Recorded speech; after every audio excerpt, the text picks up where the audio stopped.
Hi, everybody. Welcome to today's webinar hosted by CUTA on our Integrated Mobility Management Toolbox. My name is Calvin, and I will be your webinar hostmaster today. For those of you who are unfamiliar with GoToWebinar, all of the participants have been muted. And so if you have any technical issues or if you have any questions at any point during the webinar, please feel free to submit your question to me via the control panel chat box. All questions will be saved and will be asked during the Q&A period following the presentation. So if you have any questions, please feel free to type them to me. I will collect them and forward them over to our presenters at the end of the presentation. I see that there are a number of attendees who have already registered, but we'll give it 5 more minutes before we actually begin, just so that all of our attendees can get in. This webinar will be recorded for future use.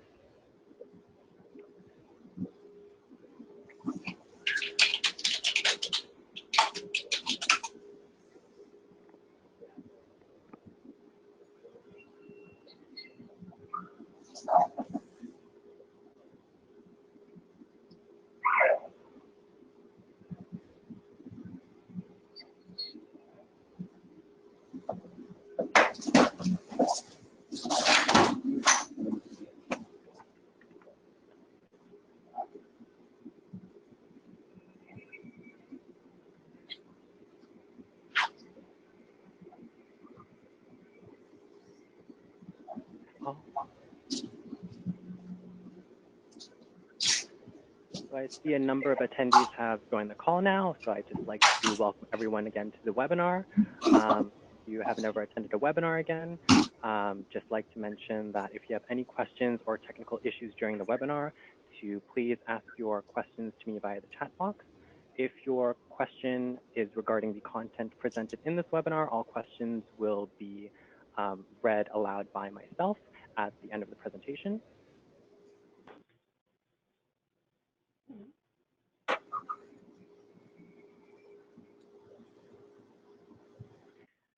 So we'll just give it 3 more minutes to allow some attendees to join.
So it seems like the majority of attendees have registered and logged into the webinar.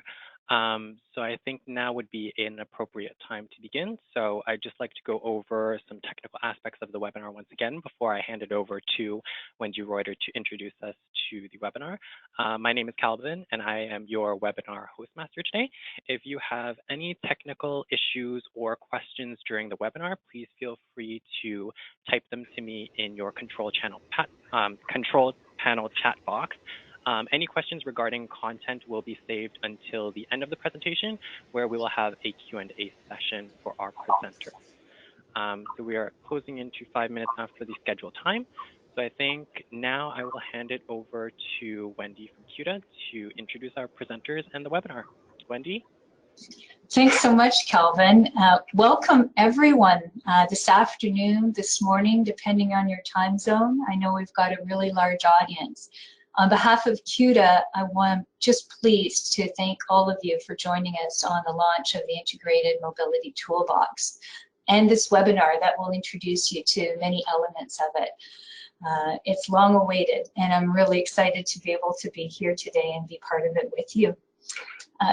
CUTA adopted a new vision a number of years ago to inspire and influence the evolution of integrated urban mobility. And many of us on this call, many of our members, those of us in the industry, we're paused to consider, what does this journey mean? What is integrated urban mobility? And what is transit's role in this? How do we play a part? And I've had the pleasure to walk alongside an amazing cohort of members, industry players and stakeholders over the last number of years as we've explored what this means for transit, what it means for mobility in our communities in Canada, and how we can play a role in this. Through that journey, it was evident that our members were keen to pick up on this role and wanted to not only influence it, but know better how they might be able to affect it within their own communities. And that's really led to the development of this toolbox, a suite of tools and resources to help communities, help transit systems consider solutions within their own communities. So it's an absolute pleasure that we're able to launch this with all of you today. A good many of you were part of the journey, part of the contents of this toolbox. And for many on the call, either those presenting or those listening in fact, for many it was a labor of love, not just our work and vision putting this together. There's a few groups I'd like to acknowledge before we get started on the webinar, and the first is CUTA's Urban Mobility Task Force and its predecessor, the Integrated Mobility Task Force.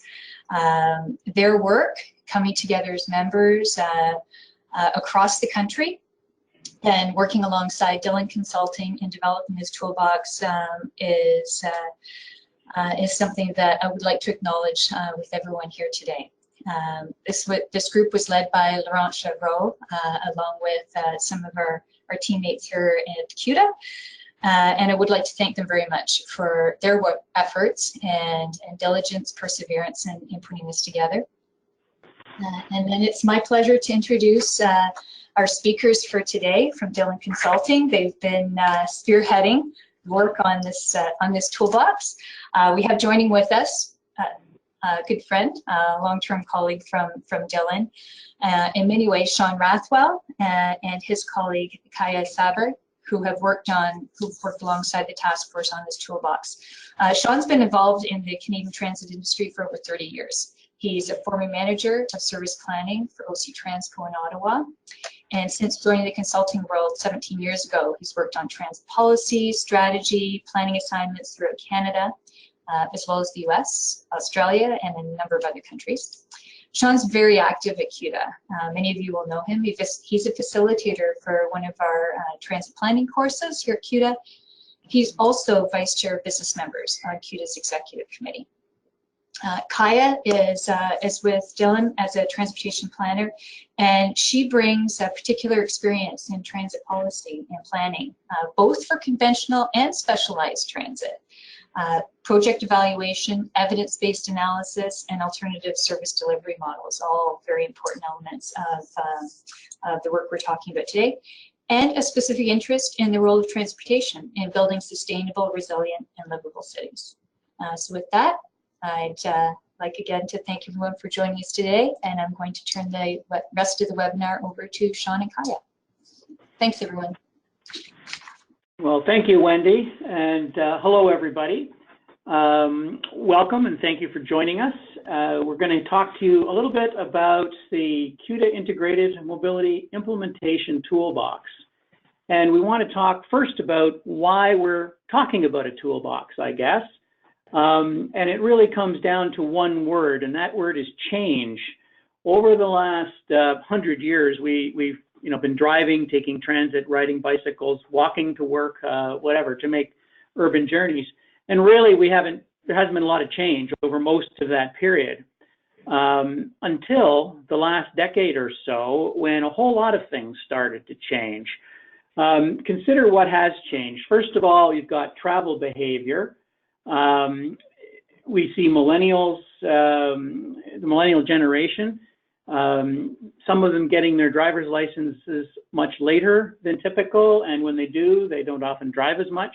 And that's reflected in changes to vehicle miles traveled or vehicle kilometers traveled, not just here in Canada, but in the US, Australia, and parts of Europe as well.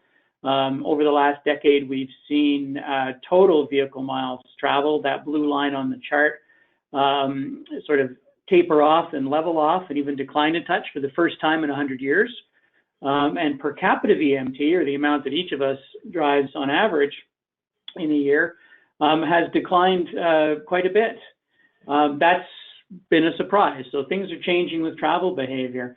We've also seen the introduction of mobile technology in this time period. Think about the iPhone was introduced just about a month over 10 years ago. And the first Android device, mobile Android device, is only 9 years old this month. That's not a lot of time, given how these devices and the technology has changed the way we approach our lives. We certainly think differently and go about doing the things we do every day differently. And that's affected transportation as well. And mobile technology has driven the introduction of a variety of new approaches to the way we move about cities. You know, we're most of us familiar with Uber and Lyft as well, and microtransit, Bikeshare, different approaches. Even you know, well, the car share industry has been around for longer than a decade. I think it's fair to say that mobile technology has been able to enhance it and make those systems and services far easier and accessible for more people. But it's more than just new services available. It's also new approaches to the infrastructure, and particularly I'm thinking of complete streets here, and how that concept has really taken hold in North America, particularly, and certainly here in Canada. Designing streets for all road users. Almost every major urban community now has a complete streets policy. They think about their streets from the user's perspective now instead of from the car's perspective. So that's a good thing. And of course, the big thing that's really started changing in the last couple of years is autonomous vehicles. And this is going to potentially change everything that's already been changing, and start thinking of new approaches. We're starting to see, we're continuing to see lots of press about new advancements by all kinds of different car companies, not just, or I should say all companies, not just car companies. You know, Google started, was one of the early ones in there, and I was just reading yesterday that the people that make Dyson vacuums are looking at electric cars and potentially autonomous cars as a product of theirs down the road in the future. So things are really changing. And what's, we need to sort of think about what happens with all of these trends. And on the next slide, we talk about just what is changing, and all these things come together and make us look for a better future for mobility, really. We need to understand these trends and what they're going to mean in all aspects of our life, from social to technical, environmental, and the whole picture there. And what we really want is a more intelligent approach about providing transportation services that meet all users' needs. When you put all those things together, that's really what integrated mobility is all about. And that's why CUTA undertook a change in their approach to their business a few years ago, changed their vision, and now focus on trying to inspire and influence the evolution of integrated mobility. And Wendy mentioned the task force that has been working on this topic. That task force was the one that led or identified the need for the toolbox. And the toolbox, you just saw it flash up there, is what has been developed now. And there's 7 key chapters to it, and we're going to explore each of those chapters with you in the remaining part of this presentation. We'll talk first about what is integrated mobility and what it means. Understanding the state of our industry, our transit industry and the mobility industry is really important in order to really understand why we need to be looking at this approach. We've got some information on how you use the toolbox, and then we focused a lot of inspirational ideas into 3 primary chapters, which we'll explain in a moment: design for movement, demand management, and mobility management. And then the toolbox structure finishes off with what communities and transit systems can do to move forward and advance the ideas of integrated mobility in their own communities. So what is integrated mobility? It's defined by CUTA as the ability for people to move easily from place to place according to their own needs. That's a pretty broad statement, but I think it's important to note that it's not focused on transit, it's not focused on modes or vehicles, it's focused on people being able to do their own thing and live their own life. But it's a very broad statement, so you need to think about it a little bit more. And from CUTA's perspective, integrated mobility is very much a people-focused goal that starts with public transport connected to all modes of transport.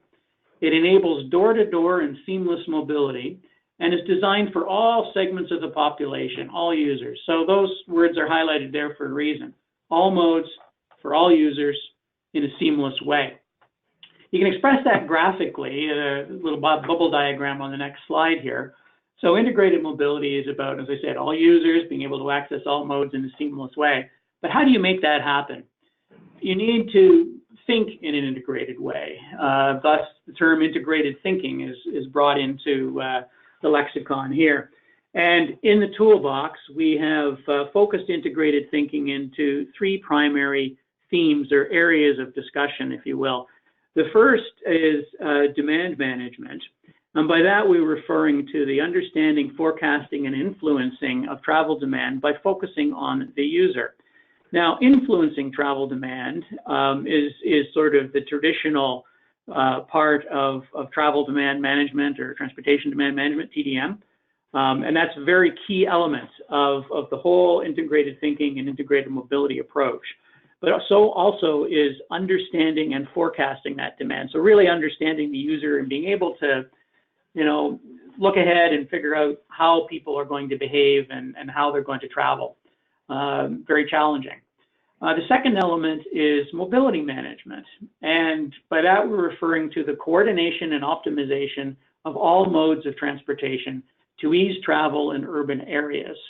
So this is about all the modes coming together and having a way for the user to easily access them and move between them and that sort of thing. So mobility management is really the supply side of the equation, supplying the transportation service. Demand management is where the users are and being able to deal with that, so the demand side of the equation. But in order to make the two work together, you need something between them, and that we're calling design for movement, the third element.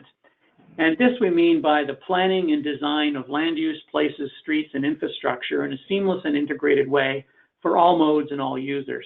So think of this as the glue that allows the users to move about on whatever mode they want within a community.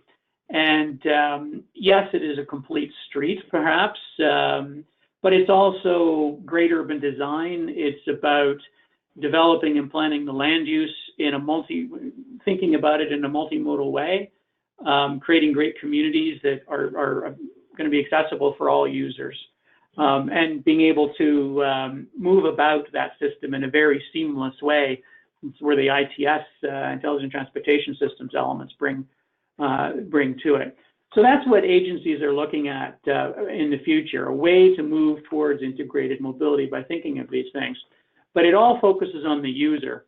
And the next slide shows very much a complicated looking little drawing. It is, just to explain it here, you'll see across the middle some darker blue squares: trip origin, plan the trip, walk to the trip start. These are the various steps along a particular user's journey on a trip. And at each point in that journey, the user has several options. These are the purple boxes to the bottom.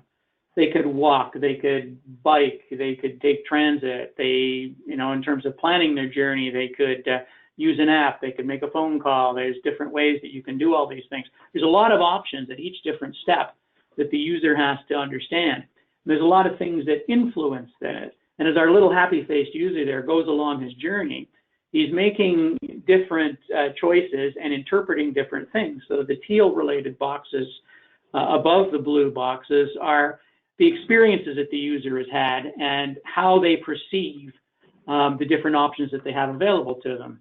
The green boxes are those external influencers that agencies like transit systems and local governments can influence as they help that user make the right choice for their trip. So this is very much the user's perspective of transportation and how they make an individual journey. There's an amazing number of boxes on that square, on that slide. And so that just tells us just how complicated it really is and why it's so important for us to really understand what the user is interested in as they make their journeys and plan their journeys through our cities. So let's do an example here of a more practical example than drawing a little picture like that on a bunch of boxes. A day in the life or a trip in the life of, let's say, Wendy, who introduced our webinar. You know, she's getting up in the morning and she's got to go to a different place than her normal workplace and going to a meeting. So the first thing she's going to do is open up her smartphone and type in or tap her mobility provider's app. And she'll get information. She'll enter in, I'm going here, I'm at home now, I'm going here. I need to know how to get there, and the information will be provided. It won't just be how to get there on transit. It will provide information on how long it might take to drive, how long it might take to transit, different options for those.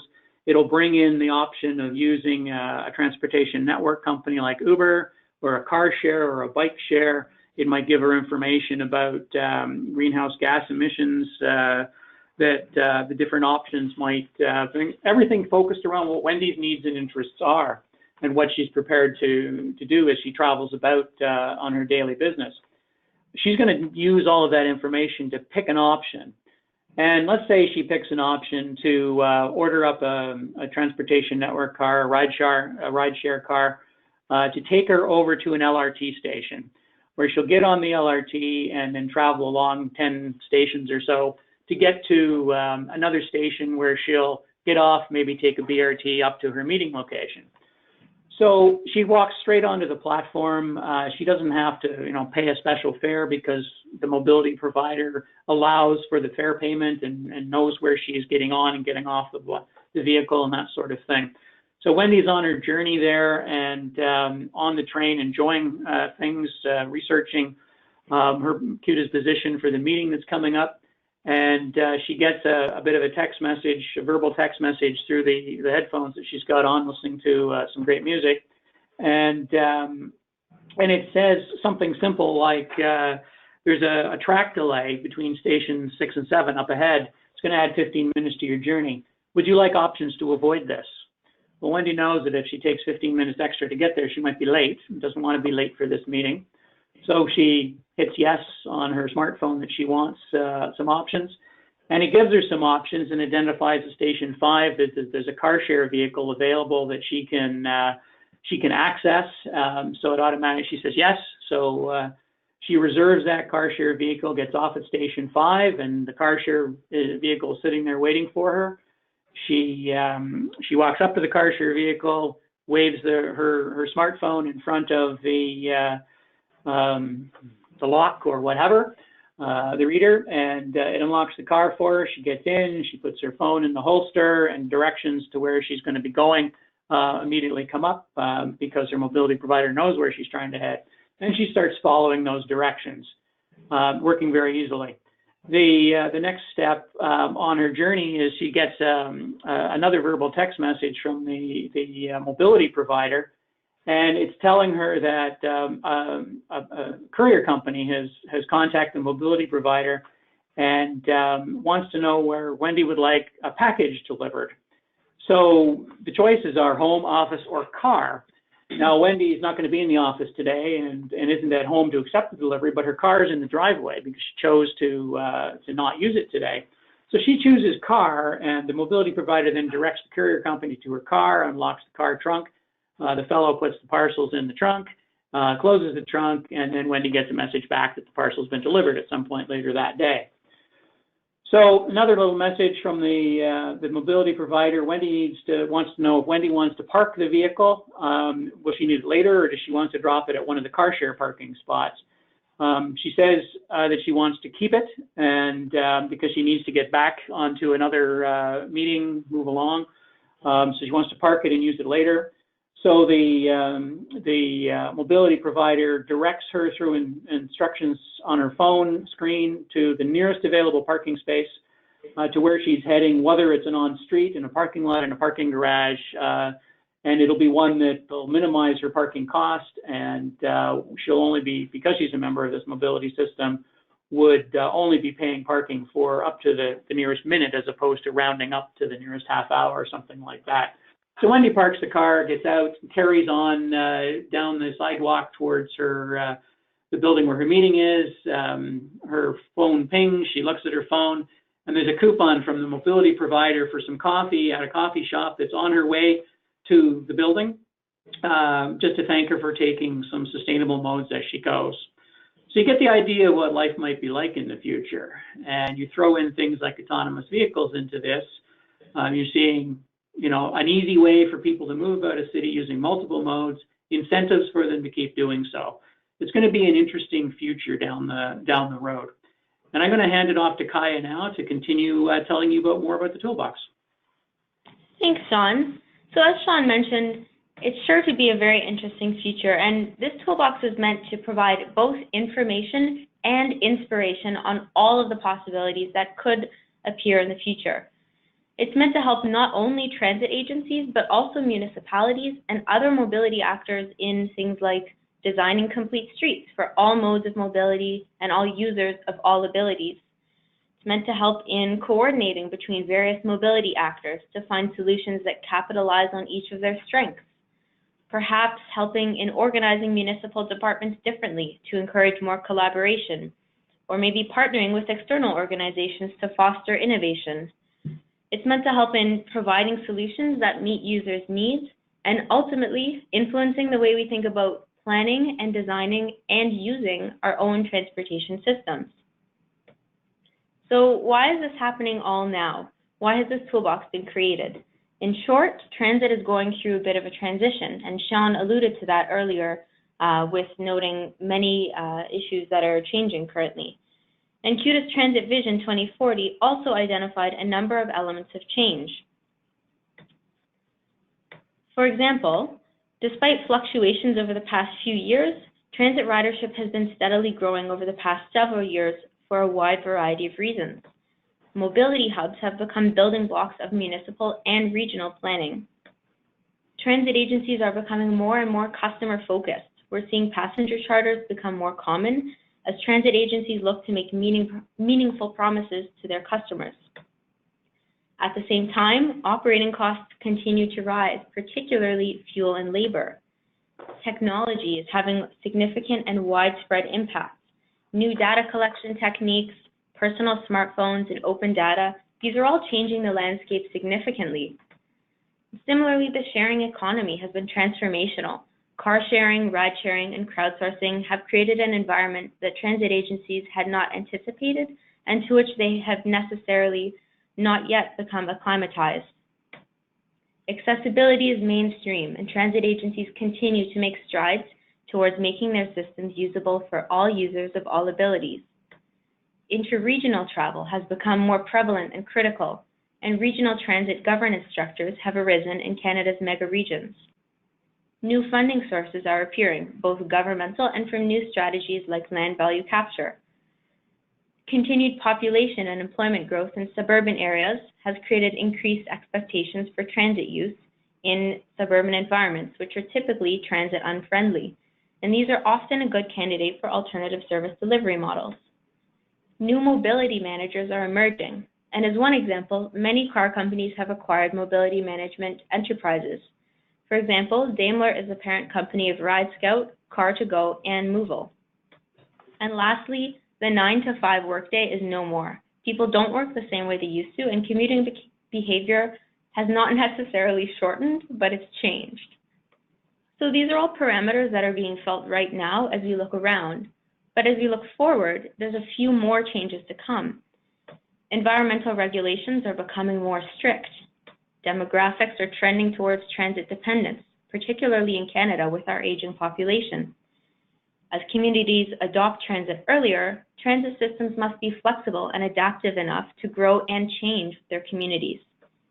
Individuality is becoming more important. Users want to travel in the way that's most comfortable and convenient to them. And responding to this is mobility as a service models, which cater to individual needs and preferences for travel. And lastly, as Sean mentioned earlier, autonomous vehicles may soon be mainstream, and these will have significant and yet to be fully understood impacts. So taking a step back from all this, there's a lot changing right now, and there's a lot that will continue to change in the future. And doing things in the same way is just not going to work anymore. So transit's at a bit of a fork in the tracks, if you will. On one hand, there's the conventional typical model of modal isolation. And on the other hand, there's a newer model that's more innovative that capitalizes on the capabilities of each mode and each mobility partner. And so this toolbox, as I mentioned, is intended to assist all mobility partners in identifying opportunities to work towards this new model. One strategy for this is design for movement. This is one of the three themes that Sean spoke about a few minutes ago. This encompasses the planning and design of our communities, their land use, places, streets, infrastructure, and technology in a seamless and integrated way for all modes and all users. Design for movement is the built form strategy, if you will. It can include initiatives related to planning and land use. So this could be as simple as conducting a holistic and multimodal review of the impact of new developments on every mode, instead of a more traditional traffic impact study. Or it could be as comprehensive as creating an integrated mobility plan in place of the more traditional transportation master plan. Complete Streets, which we're all very familiar with, provides a variety of options for working towards integrated mobility, and intelligent transportation systems are critical to achieving seamless movement both within and between modes. As an example of a strategy that would fit under design for movement is the Sherbrooke Sustainable Mobility Plan. And this was created by the Sherbrooke Sustainable Mobility Center, which is a joint venture between the City of Sherbrooke and the Société de Transport de Sherbrooke. It contains 33 action items which work towards achieving the sustainable mobility vision of the city's master plan. So here's two major planning documents that are working together to achieve integrated mobility. These 33 action items are grouped into 7 themes, and you'll notice that these 7 themes listed on the slides are all key components and actors in integrated mobility. So this is just one example of a design for movement strategy, and there are many others included in the toolbox. Demand management is a more user-focused strategy for integrated mobility. It aims to understand, forecast, and influence travel demand by considering each user's mobility needs, reasons, and preferences, and seeks to either change these behaviors to more sustainable modes or adapt the system to better accommodate them. Demand management could include pricing policies and incentives to incentivize transit use or other sustainable modes. It could include smart travel programs offered at a regional, municipal, community, or organization level, or it could include education and outreach, focused on widening the understanding of sustainable forms of mobility and providing users the tools they need to make best use of the system. As an interesting example of this, and a perfect example of how technology has expanded opportunities, Capital Bikeshare allows users to provide input into the municipal Bikeshare system. So Capital Bikeshare is, as you may have guessed, a bike-share company currently operating in Virginia, DC, and Maryland, only in certain cities within those states. And they provide an interactive online map for their users to tailor the system to better suit their needs. On the map, users can propose new locations. They can support locations proposed by others. They can also add comments about why they like or don't like a certain location. What's interesting is the map also shows pending and approved locations. so that users can see when their suggestions and the suggestions of others have come to fruition, which is very rewarding. So we'll go to the site now quickly to see what it looks like. As you can see, you have to log in, but once you make a username, up comes the map. And you'll see in these red squares with the little yellow line work, those are existing Bikeshare locations. And these little green dots that sort of look like balloons are community suggested locations. You'll notice for here in this location, for example, there's about 40 people who have suggested a new Bikeshare station is needed in this area.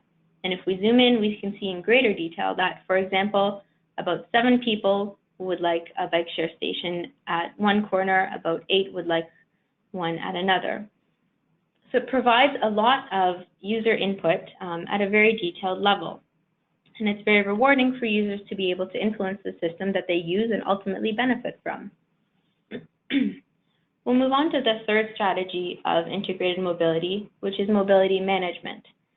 And this is the coordination and optimization of all modes of transportation to enable ease of travel for all users. Ultimately, this is a lens of integrated mobility that is focused on collaboration and cooperation. It encourages partnerships with actors who, in traditional terms, may have been labeled as disruptive forces or disruptive technologies. We've heard a lot of this language being thrown around in the previous years. But I'd argue that instead of labeling these as disruptive technologies, we label them instead as transformational technologies, for there's great opportunity for collaboration and cooperation with these organizations to further integrated mobility. So such partnerships could include partnerships with car share services. These could involve integrated smart cards to pay for transit and car share together with one smart card. It could also include better integration between car share stations and bike facilities just to make that transfer between modes easier.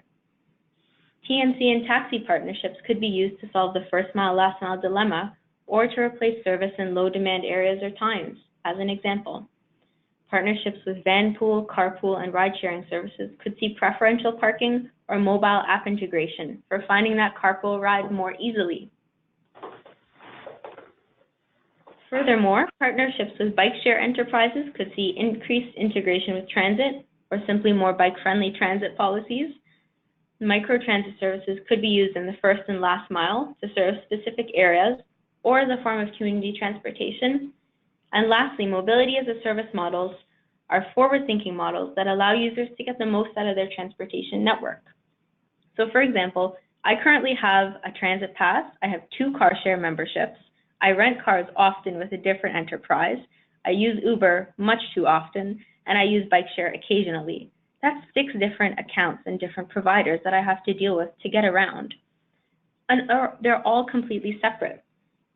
Under a mobility as a service model, I would have just one account with one mobility provider, and I'd be able to use an integrated platform to plan, book, and pay for all of these different types of trips. An example of this is Smile in Vienna, Austria.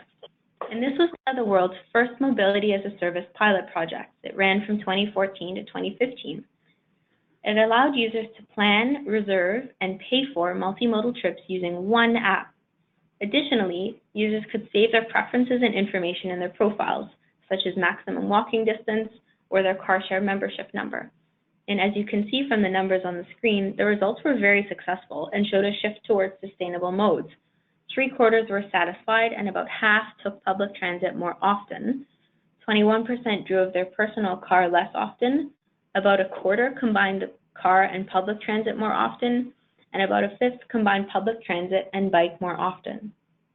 So these results indicate that when the planning, booking, and payment of multimodal trips is simplified, users may be more open to shifting towards more sustainable modes to make their trip in the most efficient and sustainable way.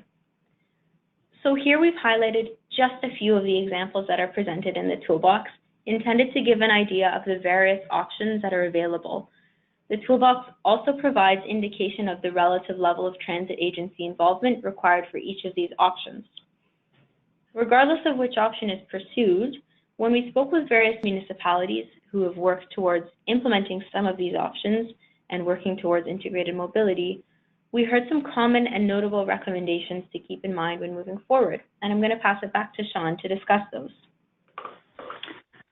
Well, thank you, Kaya. Moving forward, some of the keys to success that we learned in talking with so many of the agencies and businesses that have brought these examples forward. You know, the first one is kind of obvious. Focus on the user. It's people moving about their lives that for their lifestyles that is why transportation is needed. Transportation doesn't exist for its own sake. So we've got to make sure that we're focused on those users' requirements. And of course, if you're going to do something, you've got to understand what the goals and objectives of it are. Really try to be innovative. That can be hard for a lot of organizations that have done things a certain way or are focused on an individual mode or what have you, but that's really important to encourage that innovation and think broadly. Create true partnerships where you're working equally. Don't dictate to the other fellow that this is what you're going to do and this is how you shall do it, otherwise go away. You need to work together. Communication is obviously important between the partners, with the users, to get information out, to make sure that everybody knows how to use what you're doing and how effective it can be. Don't be afraid of pilot projects. There's some excellent examples of pilot projects that have taught the people that set them up a lot of things and how to improve the next time they try to do something. I'm thinking particularly of Milton and Metrolinx working together on the Go Connect app-based system to access Go stations through private transit a year or so ago. Think seamlessly. Make it as easy as possible to avoid the 6 different membership numbers and things that Kaya has in order to move about where she lives, and make it easy to get your information, pay for what you're doing, make it one place. And persist was the things that people kept saying. There's going to be lots of naysayers as you're trying to build these partnerships, people that aren't necessarily looking forward to the future, and it's important to find your way around those and keep moving. Finally, you're probably interested in, it sounds really interesting. It's a great sounding toolbox. Where do you get it? Well, it's on CUTA's website today. In go onto the main page under the resources tab. I'm just calling it up there, and you get this page right here, which has a little bit of information from the toolbox about integrated mobility, a letter from the chair of the task force, Laurent Chevreau, and some other information, and a couple of spots where you can access the toolbox itself and download the report. We're looking at the English version. The French part of CUTA's website has the same information and access to a French version of the report as well. With that, I'd like to thank you for your time. Kaya and I will be delighted to take any questions that you may have. Thank you, Sean and Kaya, for that really informative walkthrough up to the development of the toolbox and also the contents of the toolbox. Before we get into the Q&As that many of you might have, I just wanted to thank everyone again for your interest in this topic and joining us today. This is one of many steps on our industry's roadmap to integrated urban mobility, and it's a really exciting turning point from talking about it as a vision to actually producing some tools and resources to think about how we can adopt this approach in our individual communities. So I'm really excited to see where this toolbox might lead your individual communities. At CUTA, we stand ready to answer your questions beyond this webinar. Calvin's brought up an email there that can be used by any of you if you have any follow-on questions about where to get this resource, how to interpret it, how do you connect with others that might be using this. We expect that there will be a wide and varied range of follow-on questions and inquiries, and we'll funnel that through this address and connect you with resources and others that are looking to do this as well. So thank you again. I look forward to hearing where your paths take you, and I'll hand it back to Sean and Kaya.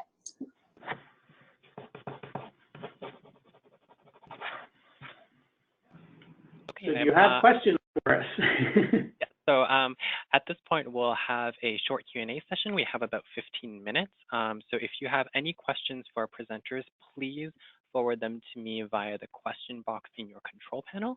We did receive some questions during the presentation, so I will present them to Sean and Kaya as I received them. So the first question comes from Luc Richard from RTC Quebec. His question is, we talk partnership, innovation, etc., which could be difficult to achieve within our current rules of financing and procurement. Have you given this aspect any thought? Well, one of the things we learned, Luke, when we were speaking with a number of other agencies that had gone down the road of trying things out and building partnerships, was the attitude of using pilot projects as an example. That helped them, I won't say get around the procurement issues. They're clearly a problem or a challenge, I should say.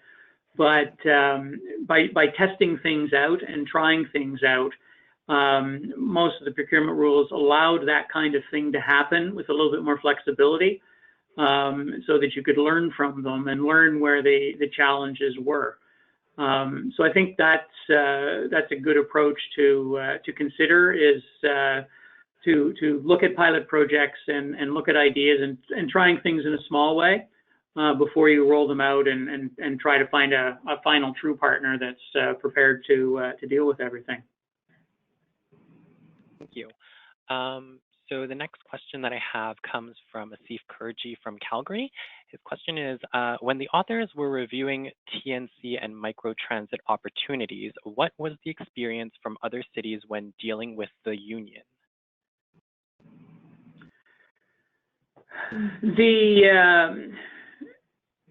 Most of the experiences so far, the ones that we were able to explore easily, like I'm thinking of the Chariot example in San Francisco, that was crowdsourced and self-driven. It was done outside of the envelope of the main transit operators in the San Francisco area, so not an issue there.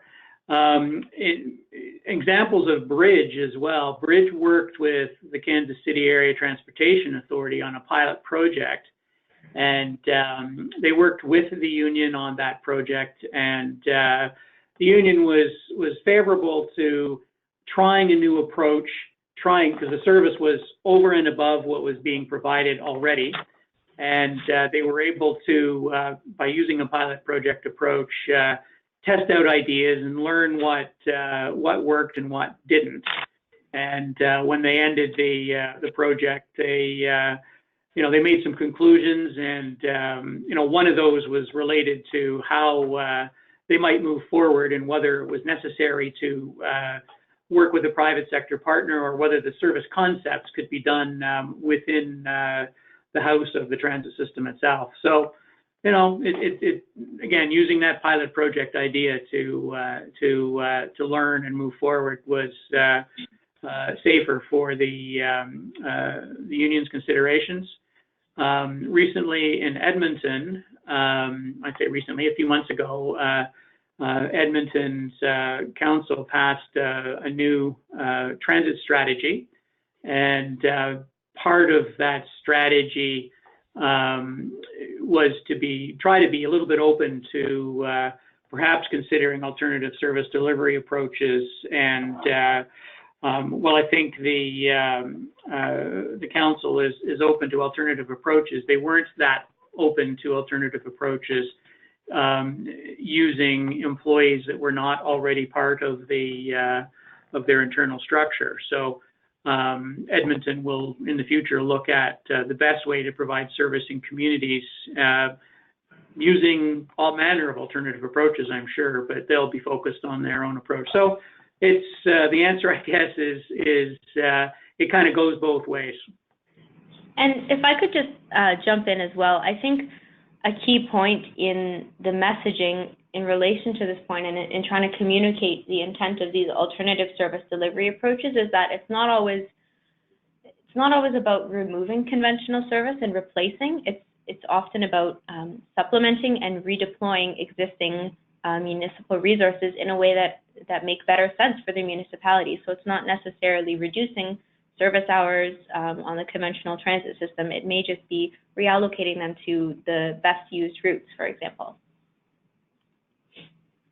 Excellent. So our next question comes from Jean-Baptiste from RTC Quebec as well. Don't you think that seamlessness should not only apply on payments, but also on the planning stage? I absolutely agree with that.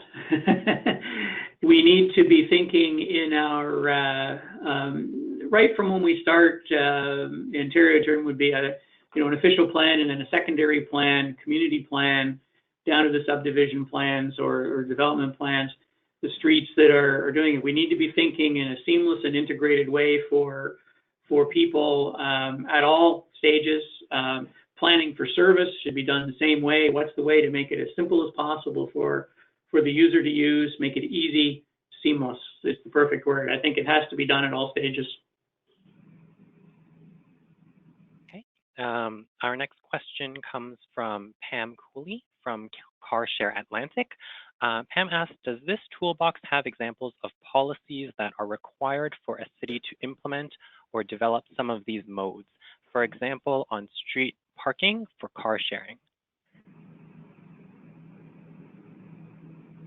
Just running through things in my mind, and I hope Kai is doing the same thing. There's literally dozens of examples in the toolbox, and I'm not sure that we specifically get into the one you particularly mentioned, Pam, but what you're suggesting is another example of something that can be brought forward. The great thing about this toolbox, and I know CUTA will look forward to this in the future, this is a point in time, a bunch of case studies, a bunch of examples of approaches, and there's more out there, more being created, and CUTA would just be very excited to learn what those are and find a way to provide those resources for the rest of the industry and the rest of the country at some point as we upgrade and keep learning on these sorts of things. Do you think of any particular ones, Kaya? We do have, the only car share parking policy that we've listed is on Calgary. We would have loved to include the actual policies behind many of these arrangements, but the toolbox is a bit of a reference guide, so I would encourage municipalities to follow up with any of the examples that are listed in here for further information or further guidance on how they were actually implemented with the municipalities who were able to implement them in the past. Yeah, the idea of the toolbox is to inspire all of us to think of new ideas and new approaches, not necessarily replicate the example, although that's perfectly fine too, but to take that inspiration and run with what works in your community. Excellent. So our next question comes from Blair Allen from the region of Waterloo. Blair asks, will the toolbox include any legislative changes requiring or encouraging mobility providers to work towards integrated mobility?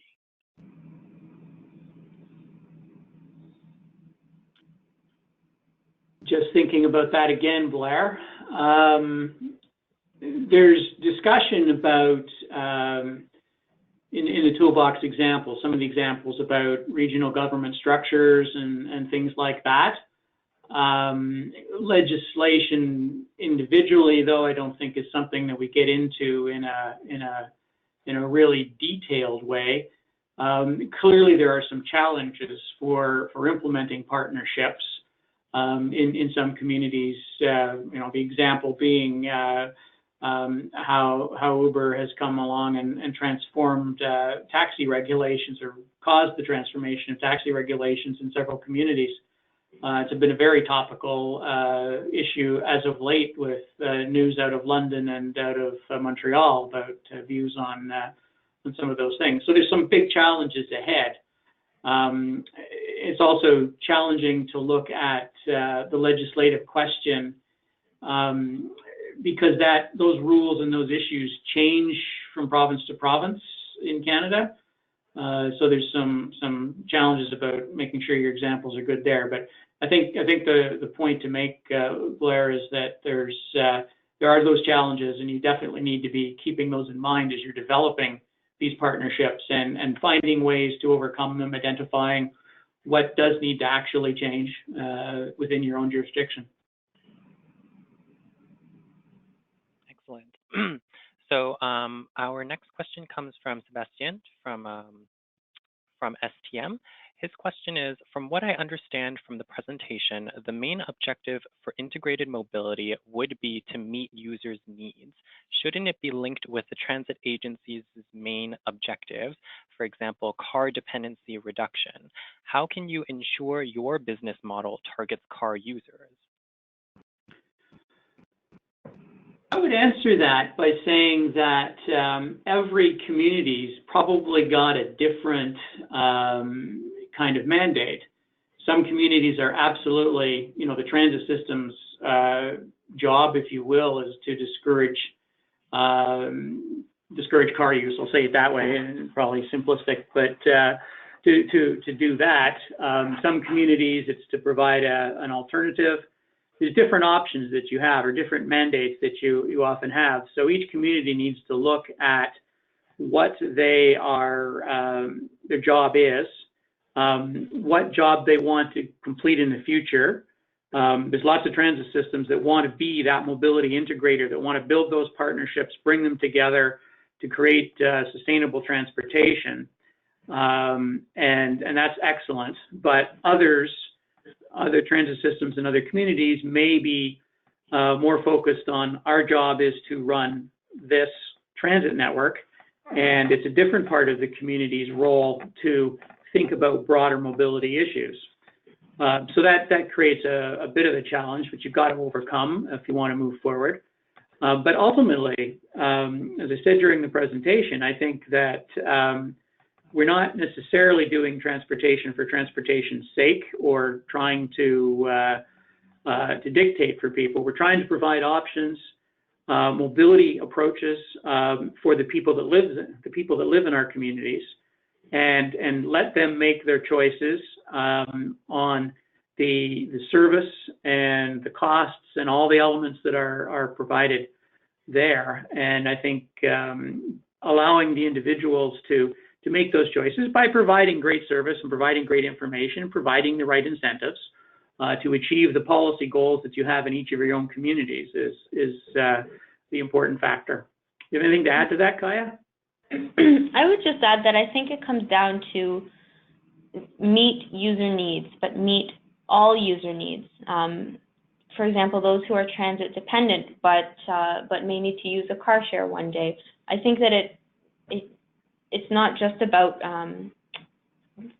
reducing car dependence, but it's about looking at the system and all of the users as a whole, and making sure that every user can get to where they need to go in a way that is attractive and convenient and comfortable and safe and secure for them. Excellent. So with that, I'm going to close off the Q&A session as we're running out of scheduled time here. I see that a lot of you still have questions that you would like answered or follow-ups on your questions. So please feel free to email your questions to the email address you see on the screen right now, techservices@cutaactu.ca. I will forward them to the lovely Sean and Kai, who have been our presenters today. So a great big thank you for them to be presenting the toolbox. In addition to that, thank you to Wendy from CUTA as well for moderating and introducing them. We have recorded this webinar and it will be used in the future, so please look out for this recording if you want to forward it to your colleagues who were not able to attend this webinar. So with that, I will conclude this webinar. Thank you everyone for joining, and we implore you to definitely take a look at the toolbox on the CUTA website. So with that, have a great weekend everybody, and hope you enjoyed this webinar. Goodbye.